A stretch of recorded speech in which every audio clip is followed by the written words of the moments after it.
itu masalah-masalah pendidikan yang ada di negara kita masih belum terjawab. Misalnya soal fasilitas, kemudian soal kesejahteraan guru dan dosen, serta apa tadi pendidikan karakter dan sebagainya itu masih belum terjawab gitu. Harapanku dengan adanya RUU PPRT ini bisa melindungi perempuan-perempuan, terutama para pekerja perempuan rumah tangga gitu, karena sebagaimana kemarin kita lihat di DPR secara langsung gitu, yang hadir hanya 7 dari sekian puluh anggota di balik gitu kan, bahkan berdasarkan data dari Komnas HAM maupun Komnas Perempuan itu banyak juga pekerja rumah tangga yang mengalami kekerasan dari majikan dalam tanda kutip ya, dan itu pun para pekerjanya tidak mendapatkan entah itu mulai dari gaji yang layak, jam kerja yang layak dan lain sebagainya gitu.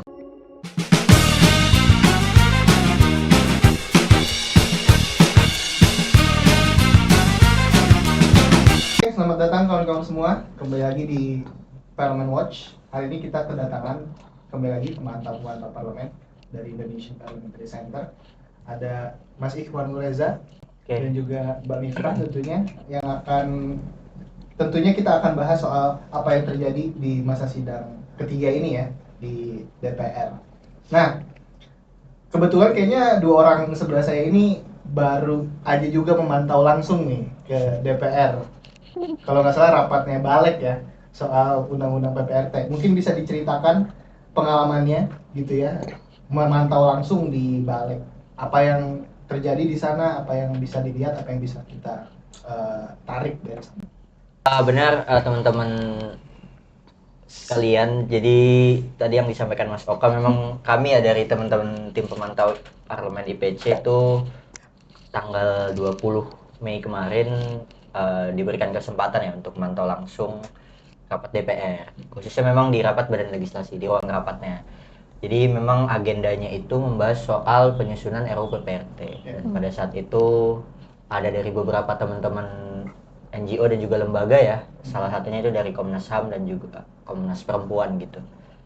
Terus tapi sebelum kita masuk ke ruangan, kayak kita kemarin di pelataran tuh ya, di tangga-tangga itu dan juga di ruang-ruang Nusantara tuh ketemu beberapa kepala daerah tuh kalau nggak salah, pakai baju coklat itu kan. Kira-kira ada apa tuh? Nah, kalau menyambung karena waktu itu kan kita ketemunya sama Bupati SBB itu Kabupaten Seram bagian Barat. Nah, itu kalau melihat lagi di Komisi 2 itu ada pembahasan terkait rencana pemekaran wilayah gitu. Nah, tapi dari situ itu masih kayak RPP-nya itu masih belum jelas gitu, jangka panjangnya mau seperti apa. Nah, di wacananya itu ada beberapa wilayah yang bakal dimekarkan gitu. Nah, ada sekitar kurang lebih 6 daerah istimewa, kemudian ada 5 daerah khusus, 42 provinsi, kemudian ada 252 kabupaten dan 36 kota. Nah, tapi sampai sekarang itu belum ada pembahasan lebih lanjut lagi terkait pemekaran wilayah itu sih. Seperti itu. Udah main dalam, tapi kita bahas yang ringan-ringan dulu ya, karena pengalaman juga kan pertama kali ke DPR untuk memeriksa balik yang katanya canggih itu. Uang canggih. Gimana sih suasana rapat DPR dan lihat langsung gitu? Apa bedanya kemudian dengan yang dilakukan mungkin kawan-kawan IPC gitu ketika memantau misalnya YouTube atau langsung ya YouTube ya. Dengan yang langsung, apakah kemudian bisa lihat juga apakah mereka masih males-malesan, apakah ada yang tidur gitu saat rapat, apakah ada yang bolos gitu kan?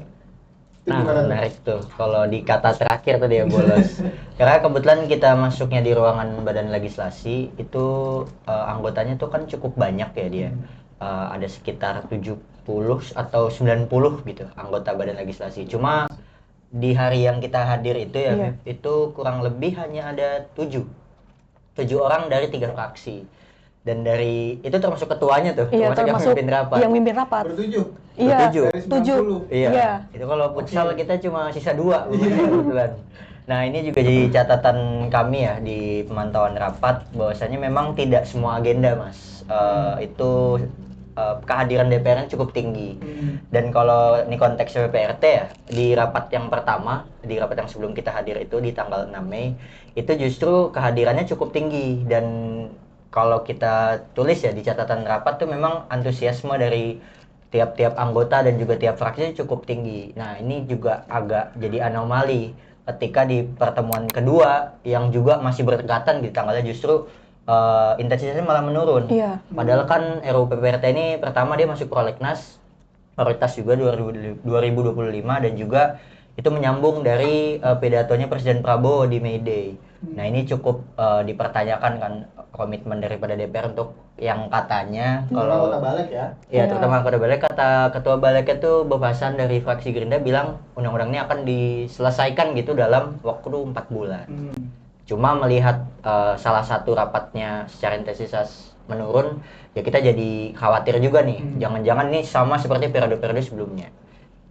Tapi kalau dari pengalaman misalnya undang-undang BUMN, undang-undang TNI Minerba ya, sorry TNI Minerba gitu ya, yang dibahas juga balik, apakah hadir daftar hadir atau yang hadir di rapat itu juga sedikit itu sampai cuma 7 orang gitu ya dari sampai 90. Apa itu pernah terjadi juga di pembahasan undang-undang sebelumnya yang ya kita tahu instan dan cepat gitu ya, dan banyak juga masalahnya dengan apa yang PPRT yang sebetulnya udah betul-betul dikawal gitu ya Yang oleh masyarakat diprioritaskan sipil gitu ya selama belasan tahun gitu.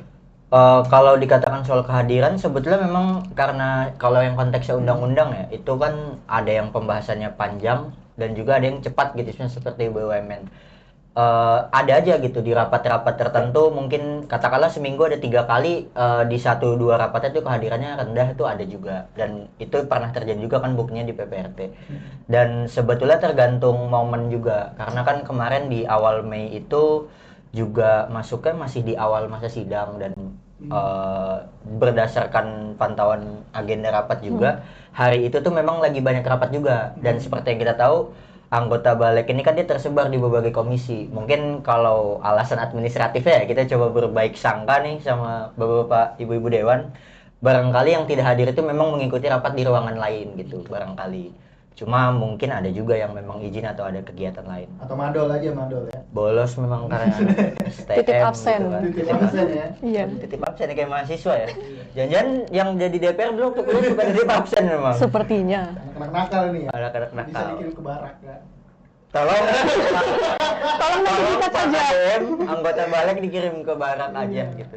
Jangan anak sekolah doang beraninya ya. Iya kan. Coba berani gitu ya. Karena kan DPR mewakili. Masa rakyatnya udah wakilnya belum gitu kan.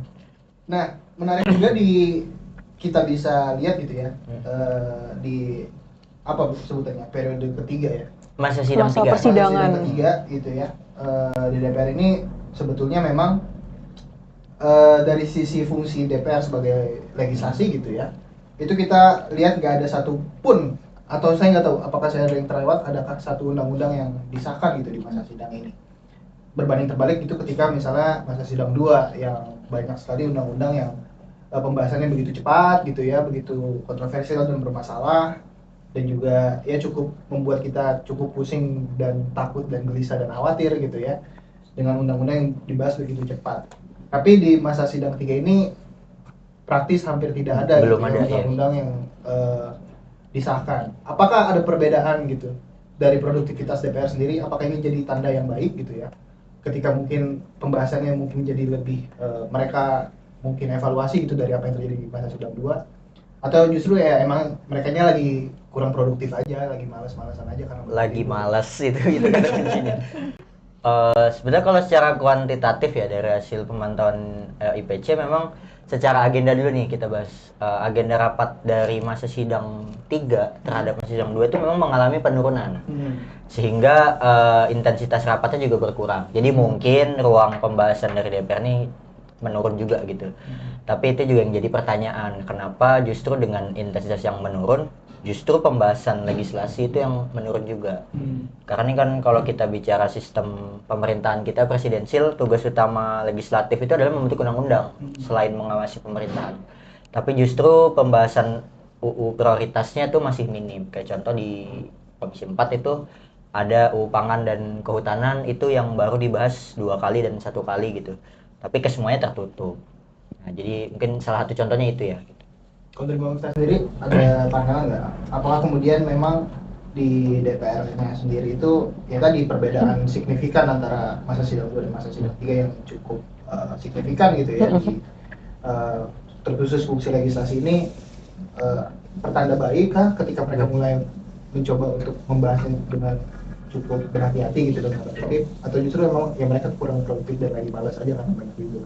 Oke, kalau berdasarkan pemantauan di agenda ya, selama masa persidangan 3 itu hampir kebanyakan yang aku pantau itu lebih ke fungsi-fungsi pengawasan daripada legislasi fungsi gitu. pengawasan. Nah, untuk fungsi legislasi kebanyakan malah dibalik, sedangkan kayak tapi ada juga di komisi seperti yang tadi Reza jelaskan itu ada RU Pangan sama Kehutanan. Tapi kan yang aku lihat di agenda itu RU Pangan sama RU Kehutanan itu di awalnya itu pagi aku ngecek di website terkait ada agendanya gitu kan. Itu ada link siaran langsungnya gitu. Tapi pas di jadwal yang diagendakan misal jam 10 ataupun jam 1 itu linknya tidak bisa diakses gitu, jadi kan otomatis tertutup dan bahkan sampai masa persidangan 3 selesai itu laporan singkatnya belum diupload gitu, jadi kita juga mau memantau terkait fungsi legislasi juga kita tidak bisa gitu sih.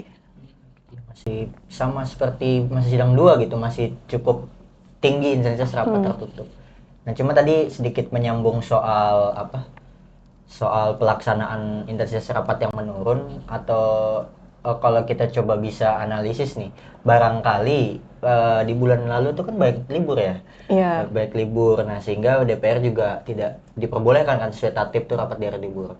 Tapi RUU TNI dibahas di hari Sabtu gitu. Sabtu Itu kan Minggu hari- kan? Iya Jumat Sabtu gitu Iya. kan. Dan itu di luar. Cuma ya Ya mungkin karena banyak faktanya. tentara di depan yang jagain kali kan, jadi Nggak bisa masuk. Oke, ada juga beberapa isu juga tentunya di masyarakat gitu ya yang terjadi soal beberapa hal gitu, soal konsesi. Tempo misalnya baru melaporkan soal konsesi hutan gitu ya, yang ternyata dibagi-bagi juga ke taipan-taipan gitu ya.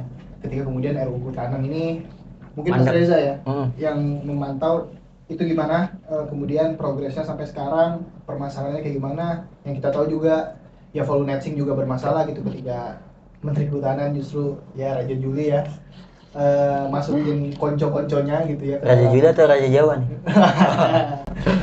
Raja Juli ya masukin konco-konconya ke dalam struktur di Volunetsing itu juga ya tentunya tadi ada kabar soal ya Tempo melaporkan bahwa adanya pembagian dalam tanda kutip konsesi Bagi-bagi hutan konsesi. kepada Taipan, dan gimana juga pengaruhnya dengan RUU Kehutanan ini gitu, karena apakah ini bisa jadi sinyal khawatir kita gitu ya, karena RUU Kehutanannya belum terbahas dengan baik gitu ya, masih mandek, tapi kemudian pemerintah tuh masih terus mereproduksi narasi dan kebijakan yang justru melanggengkan deforestasi. Iya, sebenarnya kalau terkait proses legislasinya sendiri ya Mas, di Komisi 4 itu memang RUU Kehutanan ini menjadi RUU prioritas, usulan prioritas salah satunya. Cuma memang secara kuantitas dia baru dibahas satu kali. Dan itu pun secara tertutup. Bahkan tadi kalau tadi Miftah bilang linknya tidak bisa diakses bahkan. Iya. Entah rapatnya yang tidak jadi atau siaran langsungnya saja yang tidak jadi. Nah ini kan jadi pertanyaan. Nah menyambung juga beberapa waktu yang lalu dari Indonesian Parliamentary Center ini kan mengadakan FGD dengan salah satu anggota Komisi 4 Ibu Sadiah Uluputi ya dari fraksi PKS yang juga anggota Panja, memang menyatakan pembahasan RUU Kehutanan ini betul tadi belum optimal dan masih di tahap yang ya baru dimulai gitu. Dan cuma uniknya pada saat itu ketika tim IPC menyampaikan hasil pemantauan, justru anggota Komisi 4 ini tidak menyadari kalau rapat yang kita maksud tertutup itu adalah rapat kehutanan. Dia mengiranya itu rapat lain. Nah ini kan justru anomali gitu. Juga bahkan di FGD itu anggota Komisi 4 menanyakan kepada peserta FGD apakah teman-teman sudah mendapatkan draftnya. Berarti dia nggak punya draftnya juga ya? Jangan-jangan dia belum punya draftnya karena rapatnya baru sekali gitu. Nah ini kan juga jadi paradoks lah dari pembahasan itu. Jadi mungkin kedepannya saran juga nih buat DPR terkait transparansi laporan singkat, transfer rapat dan juga apa tadi draft itu ya betul-betul diperhatikan. Jadi jangan sampai kita lagi nih dituduh mau menyebarkan draft palsu gitu. Karena kita nggak mungkin bikin draft yang ada kop DPR-nya kan, itu cuma ada di DPR gitu. Tiba-tiba Hasan Nasbi suruh kita minta maaf lagi. Iya kan.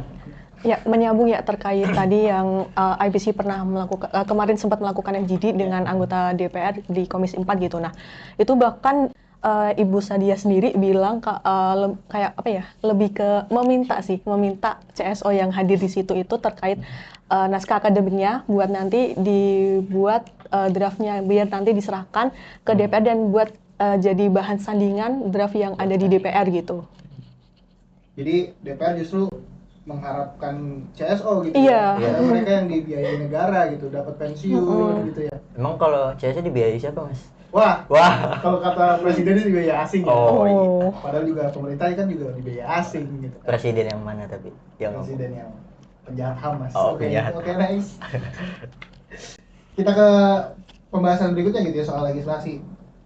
Dari Bang Miftah sendiri adakah juga isu-isu legislasi yang sedang berjalan di komisi-komisi atau AKD-AKD yang Bang Miftah pantau gitu ya, yang cukup menarik yang bisa kita bahas?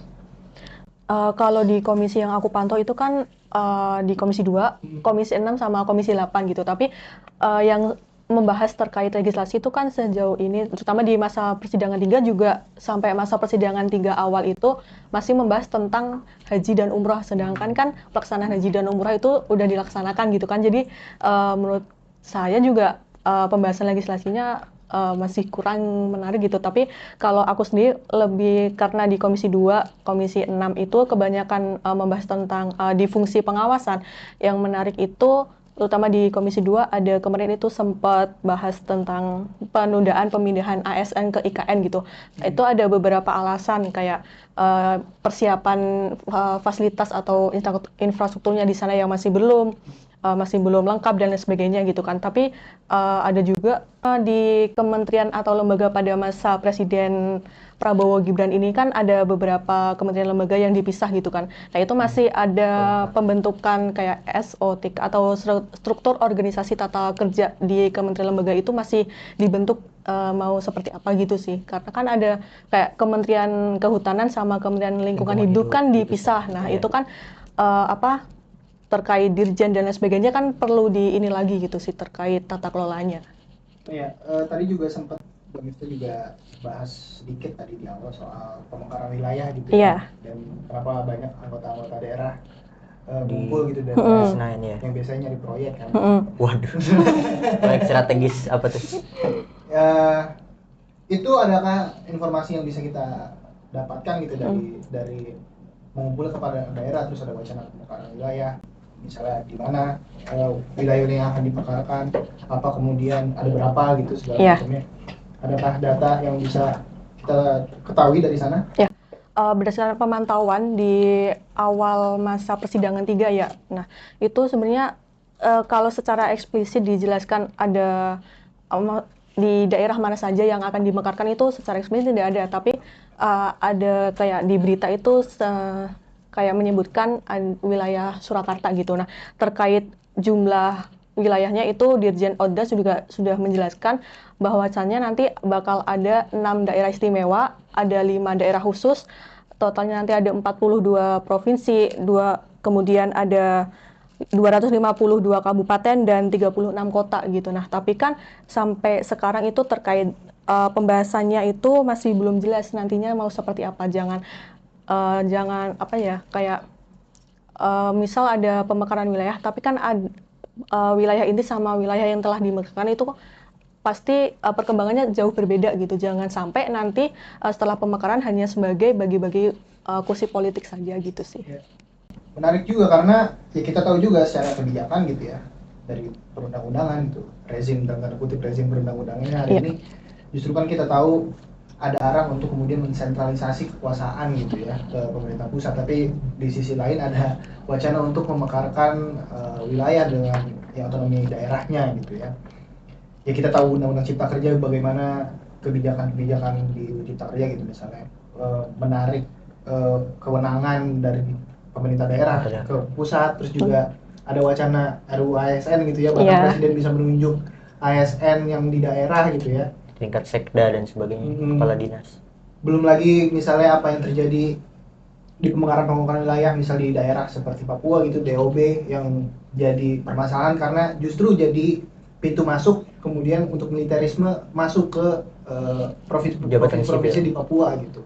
Jadi Poldanya nambah, Koramilnya, Kodimnya nambah gitu ya, yang justru akan semakin mempersempit ruang gerak sipil di sana. Kalau dari Mas Reza dan Mbak Miftah ini melihat ini gitu ya, melihat ada kontradiksi ini gimana gitu dari wacana pemekaran wilayah itu sendiri gitu, dari sisi pemantau. Kalau terkait apa ya, adanya kaitan dengan UU TNI tadi itu juga menjadi hal yang cukup harus kita waspadai ya, mengingat kan berbagai penolakan masyarakat terkait supremasi sipil dan juga menolak militer masuk ke jabatan-jabatan publik ini kan juga bukan suara-suara yang kecil gitu. Ini suara-suara yang membesar, bahkan di hampir seluruh wilayah yang memiliki perguruan tinggi itu ada demonstrasi di sana, termasuk di Jakarta juga. Cuma memang dari pemerintah sendiri kan masih menganggap itu ya udah gitu, bahkan menganggap aksi-aksi itu ditunggangi oleh pihak asing dan sebagainya. Jadi sebetulnya kalau dari IPC sendiri ingin coba mendorong bagaimana peran parlemen itu supaya apa ya, mereduksi hal-hal sedemikian. Dengan apa? Dengan melibatkan masyarakat sipil dalam proses legislasinya gitu. Karena mungkin sebagai contoh, ini kalau konteksnya di UU TNI gitu, soal militerisme, IPC dan teman-teman koalisi ini sudah mencoba untuk melaporkan lah adanya proses legislasi yang tidak benar gitu di DPR. Akan tetapi pada saat itu kita dilarang masuk gitu oleh Pamdal yang berjaga di gerbang dengan alasan ya hari ini merupakan jadwalnya rapat paripurna, sehingga orang luar yang tidak memiliki ID card DPR tuh dilarang masuk. Padahal kan gedung DPR ini kan rumah rakyat gitu. Ketika kita mau melaporkan tidak boleh. Nah, ini juga ruang-ruang ini yang perlu kita jaga bersama gitu ke depan.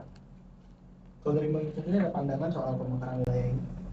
Terkait pemekaran wilayah nanti kan ada garis ininya ke RUSN gitu kan. Nah, karena tadi yang sempat disinggung terkait RUSN bakal nanti di eselon 1 dan tingkat misal di kepala dinas, sekda dan sebagainya itu bisa diangkat atau dimutasi oleh presiden gitu kan.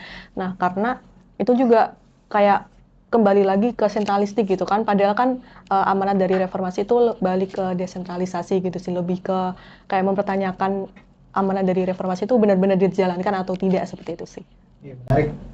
Kita bahas ada singgungan soal reformasi. Kita bahas juga soal apa yang terjadi misalnya yang cukup apa ya, kaitannya erat lah soal reformasi, soal penulisan sejarah gitu ya.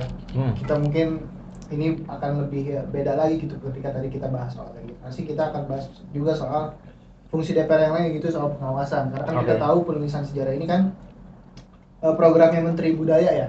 Iya, Menteri Kebudayaan. Menteri Kebudayaan gitu ya, Fadlizon, soal penulisan ulang sejarah gitu ya.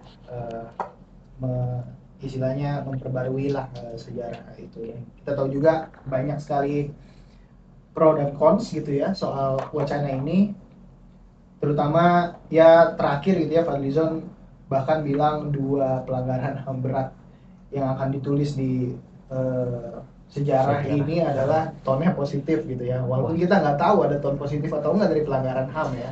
Ya mungkin positif karena presidennya juga pelanggar HAM, menteri pertahanan juga pelanggar HAM gitu ya, bangsa kita kan bangsa yang positif. Adakah update yang bisa kita lihat juga dari soal penulisan sejarah ini gitu ya, gimana dinamikanya di parlemen, apa yang mungkin parlemen bisa kasih feedback gitu ya pemerintah soal tadi soal penulisan sejarah ini, yang juga tentunya akan align gitu ya sama ada juga wacana pengangkatan Soeharto menjadi pahlawan nasional. Oke, ini cukup menarik dan juga masih dalam rentang waktu yang tidak lama begitu ya, di akhir bulan Mei begitu. Jadi terkait wacana penulisan sejarah Indonesia ini sudah pernah masuk ke dalam rapat di DPR, khususnya di Komisi 10 ya, yang memang membidangi soal kebudayaan. Nah, di tanggal 19 Mei itu ada RDPU antara DPR dengan mengundang beberapa masyarakat sipil, salah satunya masyarakat sipil yang pemerhati sejarah gitu. Ada Ruas Sejarah, kemudian ada Amnesty International dan sebagainya yang diundang.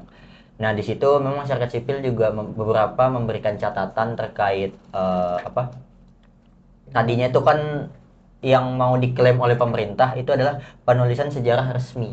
Nah, itu yang dikritik oleh masyarakat sipil bahwasanya sejarah itu tidak pernah final, sehingga tidak boleh ada penafsir tunggal dari sejarah. Sehingga disarankan untuk diganti menjadi ya penulisan sejarah Indonesia saja cukup. Nah, kemudian di tanggal 26 Mei itu juga ada rapat kerja antara DPR Komisi 10 dengan Menteri Kebudayaan. Yang di situ juga dipaparkan tuh poin-poin apa saja yang nantinya akan diakomodir oleh si sejarah kita yang akan ditulis ulang ini. Yang juga di situ dipaparkan soal anggaran. Jadi kalau tadi Mbak Mita menyinggung juga cukup dominan fungsi pengawasan. Nah, di isu sejarah ini ada terkait anggaran yang mencuat ke berita atau di masyarakat tuh sekitar 9 miliar rupiah di tengah huru-hara efisiensi ya, tapi justru untuk program yang mungkin tidak strategis banget gitu bagi maslahat banyak masyarakat, tapi justru pemerintah mau menggelontorkan dana sebesar itu. Nah, mungkin untuk cuci tangan ya. iya, saya juga nggak tahu beli sabunnya di mana tuh, kan mahal banget gitu. Karena kalau di e-commerce harganya kurang dari 20.000, tapi ini 9 miliar gitu kan. Gitu. Kalau dari Mbak Mifta ada pandangan sendiri soal penulisan sejarah ini?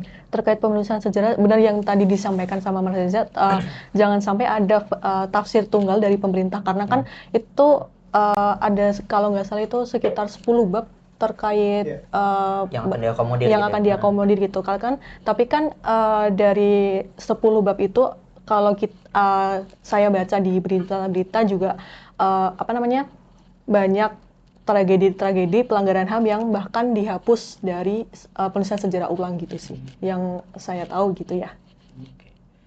Nah, kalau sebetulnya selain soal pelanggaran HAM itu juga, kalau secara fundamental memang sudah ada beberapa sejarawan juga yang mengkritik. Karena nantinya dalam draft atau penulisan sejarah ulang ini akan coba menggabungkan nih konsep prasejarah dengan sejarah. Nah, ini yang juga menjadi fatal.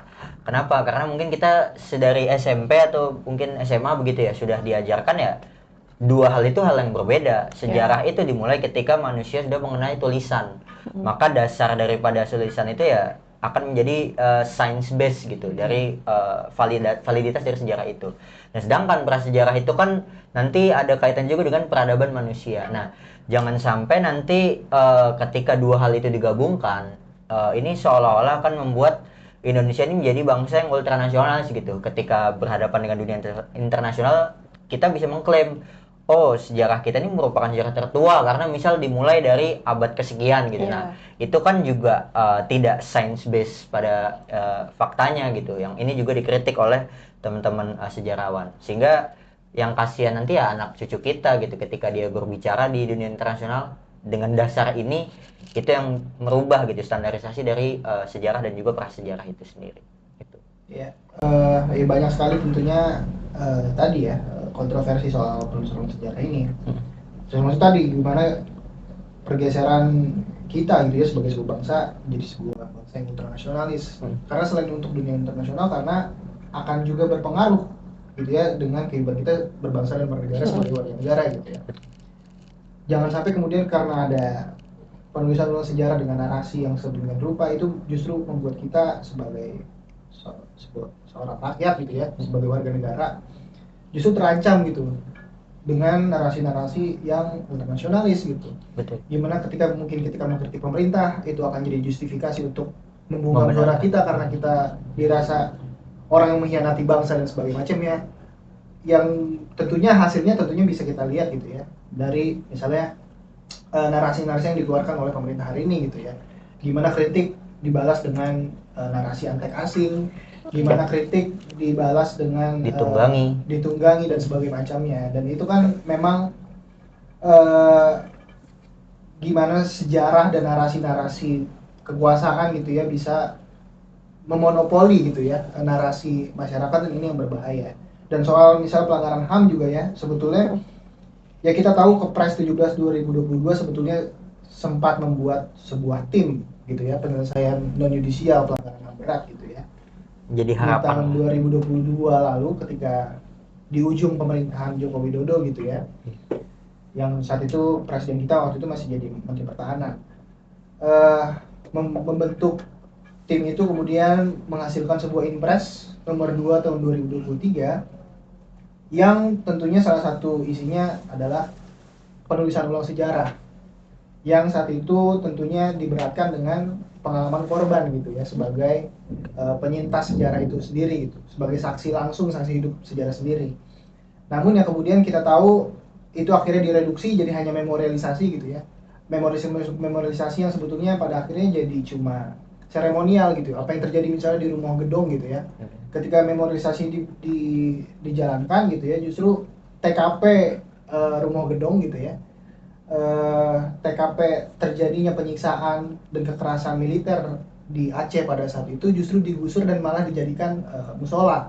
Yang justru malah mengaburkan menghilangkan malah fakta sejarah itu sendiri. Dan ini tentunya akan ditakutkan dengan penulisan ulang sejarah ini. Terutama tadi gimana ada 13 atau 12 bahkan kontras bilang ada 15 kalau nggak salah pelanggaran HAM berat di Indonesia, tapi yang masuk di penulisan sejarah ini hanya 2 dan itu pun tonnya juga positif gitu.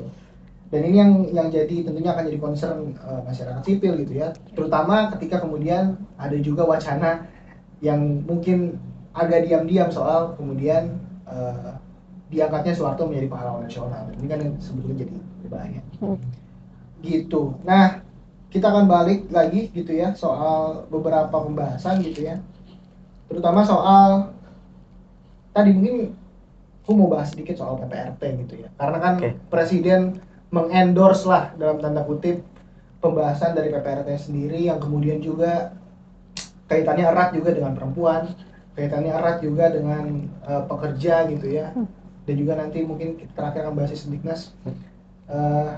Tapi PPRT ini gimana sih progresnya sejauh ini di Balik? Karena kan gue juga bingung gitu, kenapa kemudian Balik jadi istilahnya pintu masuk untuk rancangan undang-undang yang cukup strategis gitu, urgensinya besar gitu ya, cukup tinggi.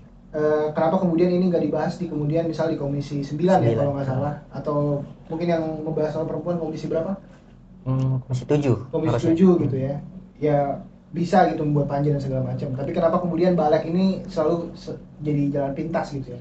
Apakah ini jadi hal yang baik gitu ketika kemudian ya DPR punya sebuah wadah gitu ya untuk membahas undang-undang secara komprehensif dan segala macam, atau justru jadi sesuatu yang buruk gitu ya karena ada kompetensi yang tidak sesuai dengan akan diterkait. Iya. Menarik nih sebenarnya bahas PPRT karena ini kan juga merupakan RUU yang sangat dinantikan oleh banyak elemen masyarakat. Kurang lebih sudah 20 tahun ya penantiannya. Dari tahun 2004 awal diusulkan sampai dengan sekarang tahun 2025, artinya ya 21 tahun kurang lebih, tapi belum juga disahkan. Nah, kalau di masa sidang 2 dan 3 terutama itu memang sudah masuk ke tahap penyusunan. Dan kalau dilihat dari segi intensitasnya sih sebetulnya memang cukup memberikan harapan bagi terutama ya para pekerja rumah tangga kita gitu di berbagai wilayah di Indonesia. Karena tadi disinggung juga ini menyangkut kelompok rentan, satunya perempuan. Kalau berdasarkan data dari Komnas Perempuan, jumlah PRT perempuan itu hampir 90% atau mungkin lebih ya barangkali.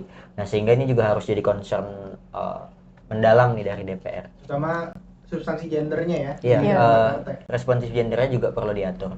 Nah, cuma tadi menarik kalau misal bahas tentang kenapa di Balik dan juga kenapa tidak di Komisi 9 yang menaungi ketenagakerjaan.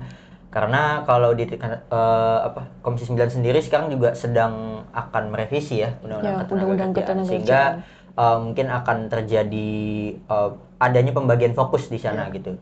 Nah, kemudian kalau PPRT sendiri sebetulnya memang masih ada kaitannya karena di beberapa rapat itu dari versi PDIP yang menyatakan atau ada perdebatan lah bahwasanya PRT ini apakah RUU PPRT ini apakah akan dijadikan suatu pekerjaan formal gitu. Nah, kalau pekerjaan formal berarti kan harus tunduknya kepada Undang-Undang Ketenagakerjaan yang sekarang juga masih akan direvisi.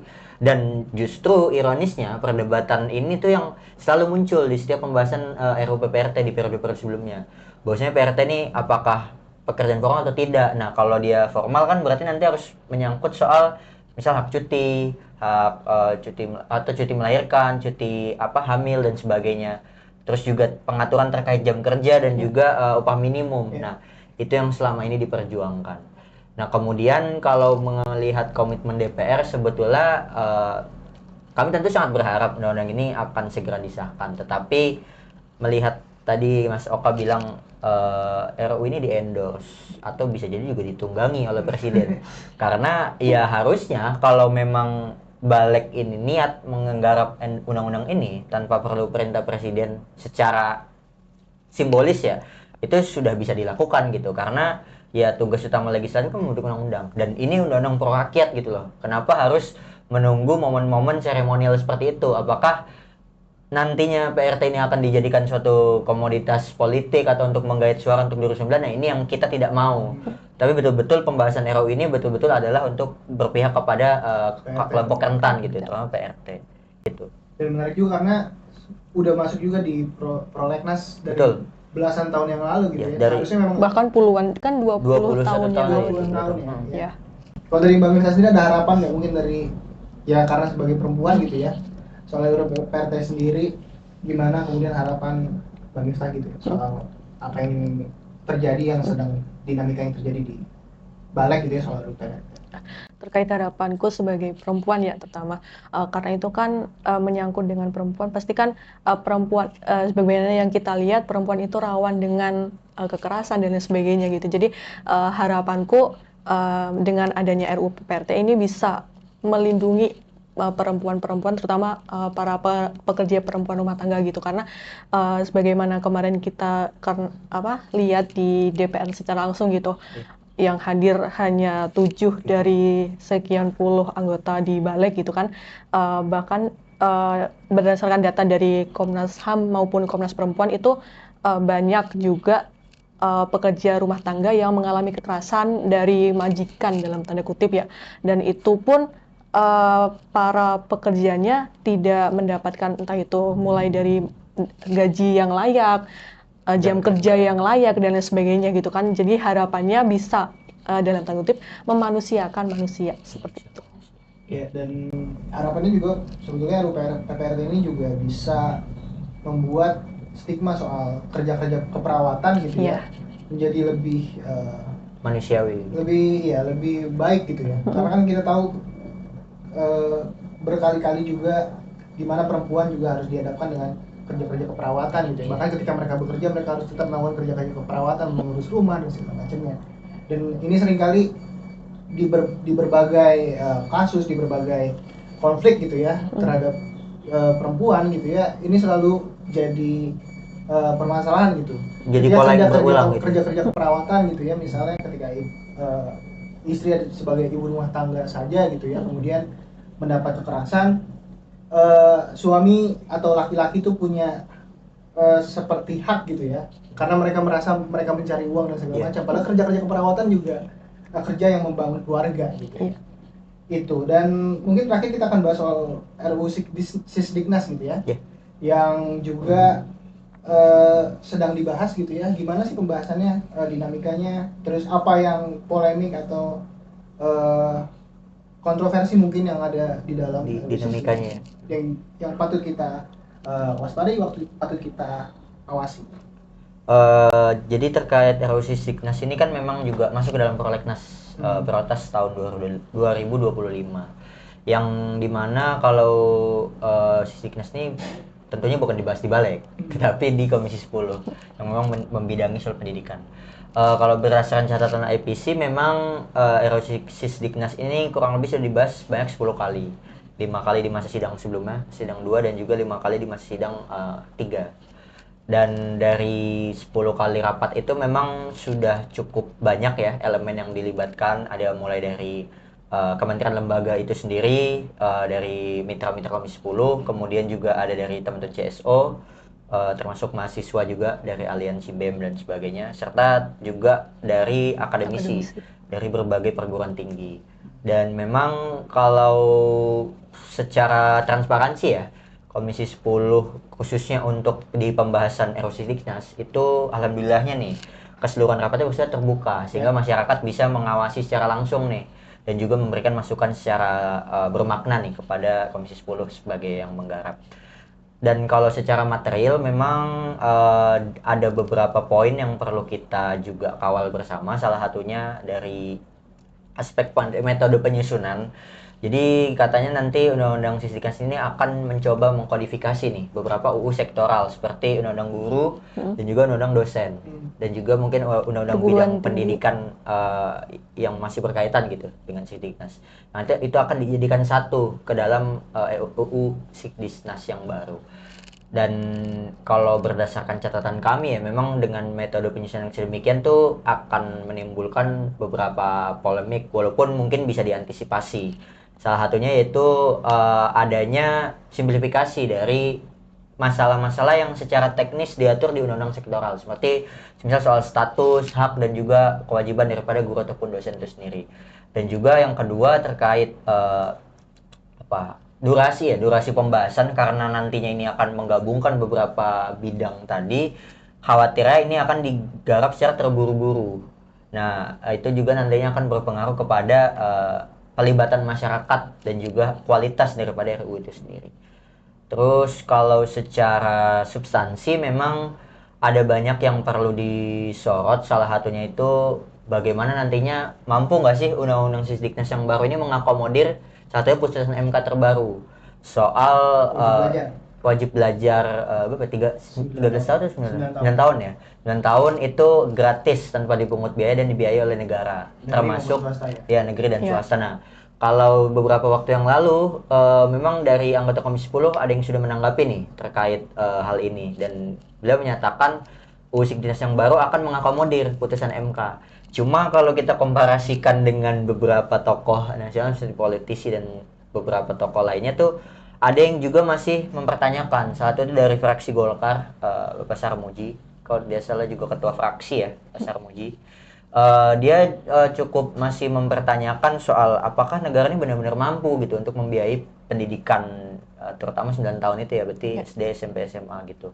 Nah, ini yang juga jadi tantangan lah dari putusan MK, kemudian bagaimana pemerintah menindaklanjuti dan bagaimana DPR selaku yang memegang fungsi anggaran serta pengawasan di dalam menjalankan putusan ini. Karena kan bersifat mengikat ya, final dan binding gitu. Menarik juga karena ya kita tahu komitmen pemerintah soal pendidikan juga kan tercermin di RAPBN gitu ya. Tahun 2026. 2026 ya? Iya, tahun 2026. Ya, menempatkan pendidikan bahkan di peringkat bawah itu. Di bawah ya? Iya, di 10 bawahnya. besar tapi masuk. Kalau 10 besar ya, tapi di peringkatnya peringkat bawah itu di bawah PUPR bahkan ke Kementerian Dikasmen ya. Dikdasmen. Iya, itu peringkat 10 kalau nggak salah. Iya, dan tentunya yang paling besar justru BGN gitu ya. Iya. Badan Gizi Nasional. Ya, melihatnya gimana di tengah pembahasannya Sisdiknas gini, mungkin Bang Miftah dulu ya. Oke. Ketika kemudian ada tadi komitmen pemerintah tidak tercermin gitu dengan jelas dengan tadi RAPBN yang disusun sedemikian rupa, apakah kemudian nanti anak-anak kita kelak gitu dididik untuk kenyang gitu, untuk pintar gitu, karena BGN-nya yang lebih dikedepankan gitu daripada pendidikan. Jangan-jangan yang kenyang BGN ya, bukan anak-anak Iya, kita. betul. Bisa jadi. Bisa jadi. Tanggapan Bang Miftah itu sendiri gimana? Ya tadi soal Sisdiknas gitu dijalankan gitu ketika masih banyak polemik gitu ya di pendidikan kita, dari kurikulum, dari gimana pendidikan karakter, gimana juga kesejahteraan guru dan dosen sebagai pengajar, ditambah tadi anggarannya justru semakin direduksi. Itu gimana Bang? Oke. Kalau dari aku meng-highlight tadi ya yang putusan MK terkait 9 tahun wajib belajar ya. Nah, itu kan sebagaimana kita lihat RAPBN 2026 itu lebih difokuskan pada MBG, pertahanan dan lain sebagainya. Tapi sedangkan untuk bidang pendidikan sendiri itu berada di peringkat bawah gitu kan. Itu jadi kayak apa ya? Kontradiksi gitu kan. Bagaimana kalau di bukan undang-undang kan mencerdaskan kehidupan bangsa gitu kan ya. Tujuan negara. Iya, tapi kan realitanya sebagaimana kita lihat itu tidak sesuai gitu. Jadi kan kayak mempertanyakan emang beneran nih pemerintah mau mencerdaskan kehidupan bangsa sedangkan anggaran yang diberikan untuk bidang pendidikan sendiri cukup kecil gitu. Jadi kan ya nggak sesuai gitu. Gimana Mas Reza tanggapannya? Ya cukup ironi sebetulnya ya bagaimana yang coba digaungkan oleh mungkin pemerintahan Pak Prabowo dan juga partai-partai pengusungnya gitu soal Indonesia Emas 2045, tetapi justru salah satu pilar untuk menopang Indonesia Emas itu kalau tadi mungkin prioritas anggaran, ini prioritas yang tidak diprioritaskan gitu Iya. bagi saya. Karena tadi bahkan peringkat bawah dari 10 Iya, teratas gitu peringkat ya. tiga Tiga terakhir. terbawah ya? Iya, tiga terakhir. Bukan tiga teratas, ini tiga terbawah. Yang justru di peringkat pertamanya itu bukan kementerian, tapi yang sifatnya badan yang baru dibentuk gitu. Ini kan juga jadi pertanyaan besar nanti bagaimana sistem pertanggungjawabannya dan Iya, juga bahkan kan BGN outputnya. sendiri implementasinya pada tahun 2025 itu baru 3% dari total anggaran yang 71. Serapannya? Iya, serapannya baru 3% dari total itu 71 triliun gitu. Oke.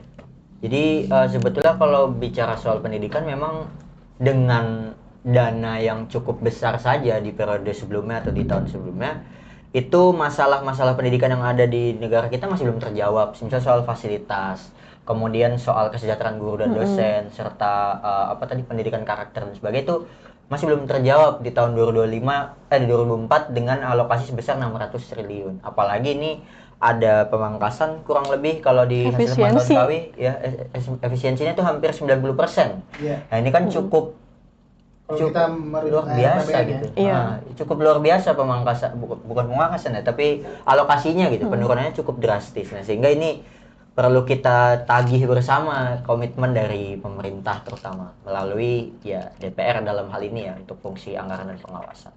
Dan sudah disahkan ya berarti RAPBN-nya. Sudah, nanti di sidang tahunan sebelum upacara 17-an. Hari kemerdekaan ya. Iya. Berarti 16 Agustus Iya. Jadi biasanya. bentar akan dibahas lagi ya kemudian. Untuk ditetapkan sebagai APBN begitu. Iya, ditetapkannya nanti pas Oke. Agustus. Di tahun depan seenggaknya ya mungkin tahun depan pendidikan di bawah karena mungkin yang di atas gitu ya ada tentara dan polisi mungkin bakal masuk kampus dan sekolah gitu kan jadinya. Oh, Oh. enggak. Kalau menurut saya Jadi mungkin sekalian gitu. Oh, tujuan utamanya berarti itu nih. mungkin Itu. dia anggarannya besar untuk mendidik anggotanya sendiri gitu mungkin. Makanya pendidikan tidak diprioritaskan karena pemerintah akan mendidik tentara dan polisi kita supaya lebih ya lebih begitulah gitu. Oke. Baik, terima kasih waktunya tentunya Mas Reza dan Bang Miftah. Terima kasih juga Mas Doka. Kita bahas banyak sekali tadi dari soal Balek, soal Sisdiknas, soal PPRT, soal penulisan sejarah.